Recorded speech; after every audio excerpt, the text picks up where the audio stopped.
নমস্কার বন্ধুরা, তোমরা সকলে কেমন আছো? আশা করি ভালো আছো। আজকে এসএলএসটি শিক্ষাবিজ্ঞানের 9 নম্বর প্র্যাকটিস সেট নিয়ে আলোচনা করব এবং আজকের আলোচনার মূল বিষয় হচ্ছে এডুকেশনাল স্ট্যাটিস্টিক্স বা শিক্ষাগত রাশিবিজ্ঞান। তো তোমরা যারা চ্যানেলে নতুন হয়ে আছো চ্যানেলটিকে সাবস্ক্রাইব করে দিও, আর ভিডিওটি ভালো লাগলে অবশ্যই লাইক শেয়ার এবং কমেন্ট করে দিও। দেখো, আজকের প্রথম যে প্রশ্নটা আছে যে স্কুনেস বলতে এখানে যে অপশানগুলো দেওয়া আছে, option A P10 plus P90/2 minus P50। Option B এর মধ্যে দেওয়া আছে P90 plus P10/2 minus P50। Option C হচ্ছে P50 plus P10/2 minus P90। আর অপশান ডি হচ্ছে P10 plus P50/2 minus P90। তো স্কুনেস বলতে এখানে অপশান এর মধ্যে যে সূত্রটা আছে যে P10 plus P90/2 minus P50, এটাও ঠিক, মানে এ অপশানটা যেটা আছে সেটাও ঠিক। আর হচ্ছে তোমার বি যে অপশানটা আছে যে P90 plus P10/2 minus P50, এটাও ঠিক। তাহলে এই যে প্রশ্নটা আছে এটা এখানে যে দুটো অপশান আছে এই দুটো অপশানই ঠিক, ঠিক আছে? এ এবং বি এই দুটো অপশানই ঠিক।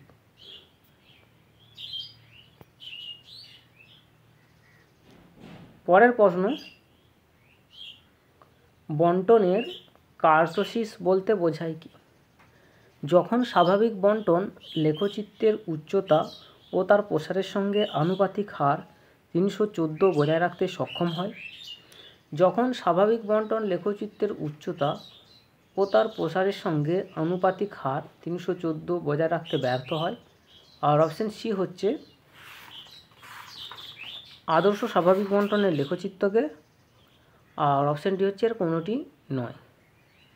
তো 15 নম্বর প্রশ্নের যে সঠিক উত্তর সেটা হচ্ছে কি, যখন স্বাভাবিক বন্টন লেখচিত্রের উচ্চতা ও তার প্রসারের সঙ্গে আনুপাতিক হার বজায় রাখতে ব্যর্থ হয়। ঠিক আছে, পরের প্রশ্ন,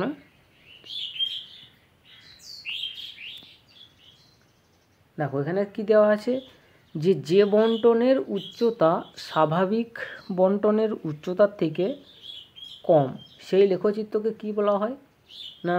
এখানে 4টে অপশান দেওয়া আছে যে মেসোকার্টিক, লেপ্টোকার্টিক, প্লেটোকার্টিক, আর অপশানটি হচ্ছে কোনোটি নয়।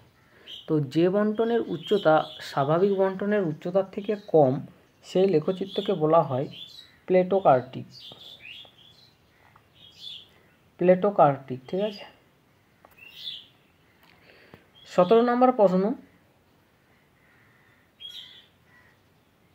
যে বন্টনের উচ্চতা স্বাভাবিক বন্টনের উচ্চতার থেকে বেশি হয় সেই লেখচিত্রকে কি বলে না? সেই লেখচিত্রকে বলা হয় লেপ্টোকার্টিক। মানে 17 নম্বর প্রশ্নের সঠিক উত্তর হচ্ছে অপশান বি। 18 নম্বর প্রশ্ন, যে বন্টনের লেখ স্বাভাবিক বন্টন লেখের অনুরূপ হয় তাকে কি বলে? তাকে বলা হয় মেসোকার্টিক লেখ। অপশান এ হচ্ছে সঠিক উত্তর। ঠিক আছে, পরের প্রশ্ন, কার্টোসিস বলতে এখানে 4টে অপশান দেওয়া আছে। অপশান এ হচ্ছে P90 minus P10/Q। Option B Q/P90 minus P10। Option C Q/P6 minus P10। আর অপশান ডি এর মধ্যে দেওয়া আছে Q/P90 প্লাস P10। তো কার্টোসিসের যে সূত্রটা আছে Q/P90 মাইনাস P10। 20 নম্বর প্রশ্ন, এখানে বলেছে কার্টোসিস সমান, তো এখানে 4টে যে অপশান আছে এই 4টে অপশানের মধ্যে যেটা ঠিক হবে সেটা হচ্ছে অপশান এ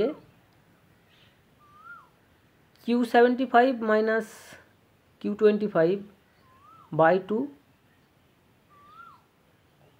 ঠিক আছে, দিয়ে তারপরে দেওয়া আছে P90 মাইনাস P10। ঠিক আছে, তো 20 নম্বর প্রশ্নের সঠিক উত্তর হচ্ছে অপশান এ।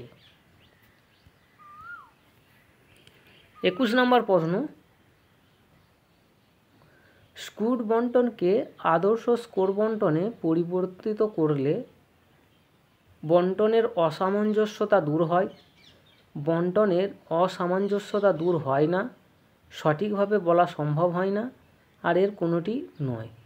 তো স্ক্রুড বন্টনকে আদর্শ স্কোর বন্টনে পরিবর্তিত করলে বন্টনের অসামঞ্জস্যতা দূর হয় না, মানে 21 নম্বর প্রশ্নের সঠিক উত্তর হচ্ছে অপশান বি। 22 নম্বর প্রশ্ন, শিক্ষামূলক পরিমাপের ক্ষেত্রে শিক্ষার্থীদের পারদর্শিতা সাধারণভাবে নির্ণয় করা হয়। অপশান এ শতকরা স্কেলে, অপশান বি 200 স্কেলে, অপশান সি 500 স্কেলে, আর অপশান ডি হচ্ছে 800 স্কেলে। তো শিক্ষামূলক পরিমাপের ক্ষেত্রে শিক্ষার্থীদের পারদর্শিতা সাধারণভাবে নির্ণয় করা হয় শতকরা স্কেলে। অপশান এ হচ্ছে সঠিক উত্তর। পরের প্রশ্ন,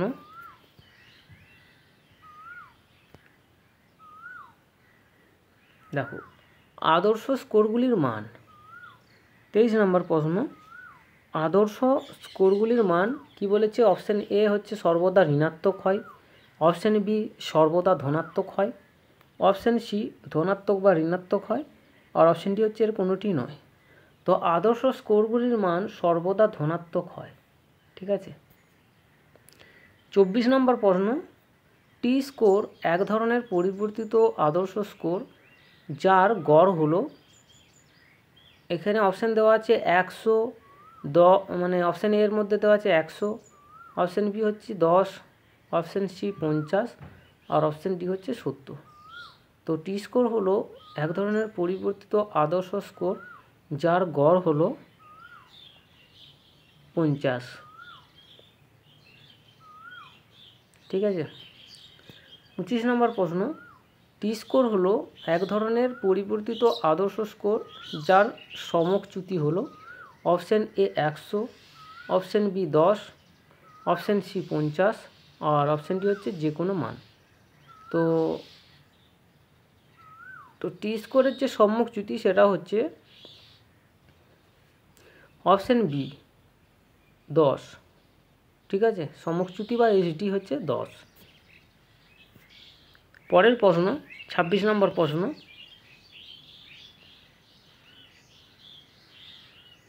টি স্কোরের পরিমাপক স্কেল শুরু হয়, এখানে কি বলেছে? অপশান এ হচ্ছে 3 এইচডি বিন্দু থেকে, অপশান বি -3 এইচডি বিন্দু থেকে, অপশান সি মানে 5 এইচডি বিন্দু থেকে, আর অপশান ডি হচ্ছে -5 এইচডি বিন্দুতে। তো টি স্কোরের পরিমাপক স্কেল শুরু হয় অপশান সি 5 এইচডি বিন্দু থেকে। 27 নম্বর প্রশ্ন, টি স্কোরের পরিমাপক স্কেল শেষ হয়। তো টি স্কোরের পরিমাপক স্কেল শেষ হয় অপশান সি, অপশান সি হচ্ছে তোমার +5 এইচডি বিন্দু থেকে। আর 28 নম্বর প্রশ্ন, টি স্কোর পরিমাপক স্কেলে সূচনা বিন্দুর মান ধরা হয় কত? না অপশান এ দেওয়া আছে 0, অপশান বি 25, অপশান সি 50, আর অপশান ডি হচ্ছে 100। তো টি স্কোর পরিমাপক স্কেলে সূচনা বিন্দুর মান ধরা হয় 0। অপশান এ হবে সঠিক উত্তর। 29 নম্বর প্রশ্ন, টি স্কোর পরিমাপক স্কেলের শেষ বিন্দুর মান ধরা হয় কত? আগেরটা ধরা হয়েছিল সূচনা বিন্দুর মান, আর এটা হচ্ছে কি শেষ বিন্দুর মান। তো অপশান এ হচ্ছে 0, অপশান বি 25, অপশান সি 50, আর অপশান ডি হচ্ছে 100।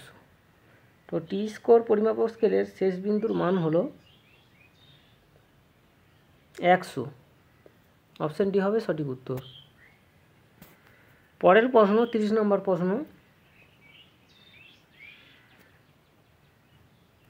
আদর্শ স্কোর ব্র্যাকেটের মধ্যে দেওয়া আছে এক্স সমান, এখানে যেটা হবে সেটা হচ্ছে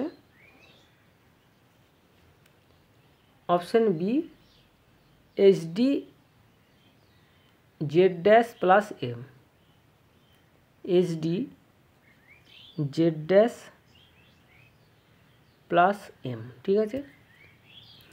31 নম্বর প্রশ্ন, কোনো প্রাপ্ত স্কোরকে টি স্কোরে পরিবর্তন করলে বন্টনটি অপশান এ স্বাভাবিক বন্টনে রূপান্তরিত হয়, অপশান বি স্বাভাবিক বন্টনে রূপান্তরিত হয় না, অপশান সি বলা সম্ভব হয় না, আর অপশানটি হচ্ছে কোনোটিই নয়। তো কোনো প্রাপ্ত স্কোরকে টি স্কোরে পরিবর্তন করলে বন্টনটি স্বাভাবিক বন্টনে রূপান্তরিত হয়। মানে 31 নম্বর প্রশ্নের সঠিক উত্তর হচ্ছে অপশান এ। পরের প্রশ্ন 32 নম্বর প্রশ্ন, কার্ল পিয়ারসনের কোরিলেশন গুণাঙ্ক অপর যে নামে পরিচিত। Option A product moment correlation, option B rank different correlation, option C Gauss correlation, অপশানটি হচ্ছে কোনোটি নয়। তো কার্ল পিয়ারসনের কোরিলেশন গুণাঙ্ক অপর যে নামে পরিচিত সেটা হচ্ছে প্রোডাক্ট মোমেন্ট কোরিলেশন। আর 33 নম্বর প্রশ্ন এবং আজকের শেষ প্রশ্ন, পরিমাপক স্কেলের যে বিন্দুর নিচে 25% স্কোর আছে তাকে কি বলা হয়। তো এখানে অপশান এ দেওয়া আছে Q2, অপশান বি হচ্ছে Q1, অপশান সি কিউ, আর অপশানটি হচ্ছে Q4। তো পরিমাপক স্কেলের যে বিন্দুর নিচে 25% স্কোর আছে তাকে কি বলা হয় না Q1 বা P25, Q2 হচ্ছে P50, আর Q3 হচ্ছে P75। তো আজকের মতো এখানেই শেষ করছি, পরের এপিসোড আবার দেখা হবে। আর ভিডিওর মধ্যে যদি কোথাও কোনো ভুল হয়ে থাকে কমেন্ট বক্সে অবশ্যই জানিয়ে দেবে।